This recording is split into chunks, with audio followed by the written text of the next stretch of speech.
We all know that Tokyo Ghoul is actually just a gourmet cooking show, right? Kaneki Kan's iconic white hair and that finger cracker legendary now. But just a few days before that, he was just an innocent human college student. Young Kaneki, who clearly had a thing for older women, fell hard for the beautiful Rise. One night, the two of them went to a secluded alleyway. Rise threw herself at him, and Kaneki thought he was finally getting lucky. But just when he thought things were getting intimate, disaster struck. Kaneki never imagined that the beautiful Rise was actually a ghoul. Ghouls look exactly like humans, but there's one catch: we are on the menu. Sometimes, one good meal can last them an entire month. And unfortunately for our boy Kaneki, he was tonight's dinner. He just wanted a girlfriend, but it was about to cost him his life. However, just as Rise was ready to dig in, the steel beams above them suddenly snapped. They crushed her instantly, successfully taking first blood. The scene cuts, and miraculously, Kaneki survived. But what he didn't know was that the doctor made a desperate move to save him. Without Kaneki's knowledge, the doctor transplanted Rise's organs into his body. So in a twisted way, they really did become one. But this surgery completely turned Kaneki's life upside down.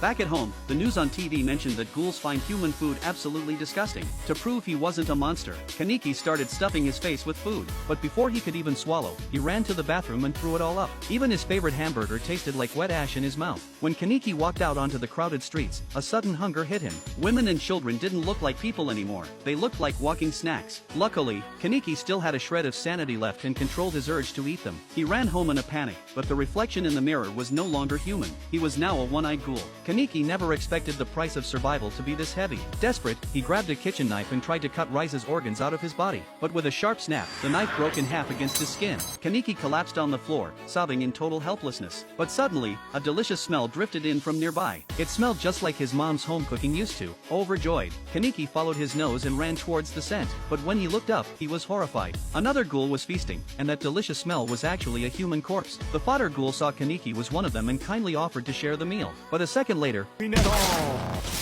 a blonde guy named Nishiki showed up, claiming this was his turf. Seeing Kaneki trembling in fear, Nishiki grabbed him by the throat, ready to take him out. Just in the nick of time, Tuka swooped in to save the day. It turns out this used to be Rise's territory, but now it belonged to Tuka and the crew at Antiku. But Nishiki didn't care about the rules, he only believed in power. He wasn't about to let a little girl tell him what to do. The tension was high, but the fight was over in a second. Tuka critically injured him, and Nishiki, realizing he was outmatched, ran away. Tuka recognized that Kaneki had just turned into a ghoul. She picked up a severed human arm and handed it to him, but Kaneki knew that if he took a bite, he could never go back to being human. He tried his best to resist the hunger, but Tuka wasn't exactly known for her patience. Since he wouldn't eat it himself, she forced it right down his throat. And just like that, Kaneki officially started his nightmare life in the gourmet world.